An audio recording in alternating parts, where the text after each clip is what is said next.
All right, we're going to Michigan, and we'll talk with Mike. Hey, Mike.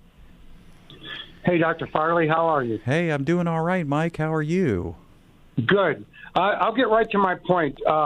It's Romans 10, verses 6 and 7. Mm-hmm. I was reading. I wonder if you could clarify that for me. Sure, yeah. Let's talk about it, Mike. Romans chapter 10, verses 6 to 7. Well, here's how it reads. The righteousness based on faith says as follows. Don't say in your heart, who will ascend into heaven? That's to bring Christ down.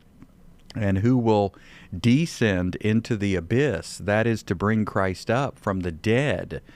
But what does it say? The word is in you, it's near you, it's in your mouth, it's in your heart.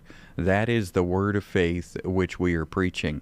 That if you confess with your mouth Jesus is Lord and believe in your heart that God raised him from the dead, then you will be saved. So what's the message there? Don't make predictions and don't try to predict who's saved and who's not. Don't say who's going to descend and don't say who's going to ascend, but instead of playing that game where we get out a clipboard and try to keep track of everybody's sins and all of that funny business, we try to determine who's saved and who's not. Instead of doing all that, recognize what salvation is. Salvation is calling upon the name of the Lord to be saved. Anybody can do that. You look at the thief on the cross. He had no track record. He certainly was not living a good life. Most likely he was a thief, and he was hung on a cross as punishment, so he was a criminal. And yet there he is calling upon the Lord. Remember me when you're in your kingdom, he says. So that's a classic example of what Paul is talking about.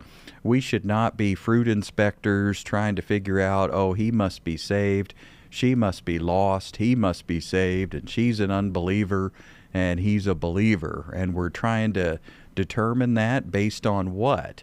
On people's performance. And so Paul is saying, don't do it. Don't say who's going to hell. Don't say who's going to heaven, but instead just recognize that anybody and anyone who wants to be saved, well, the message is right up near them. It's right up in their ear. And if they will simply call upon the Lord, then they can be saved. So, Mike, I'll put you back on and see. Does that help, my friend? Yes, it does. It clarified it for me. Thank you. Well, you bet. Well, thanks for your call. It's a good one, good question, and let's reach out again anytime. We'd love to hear from you.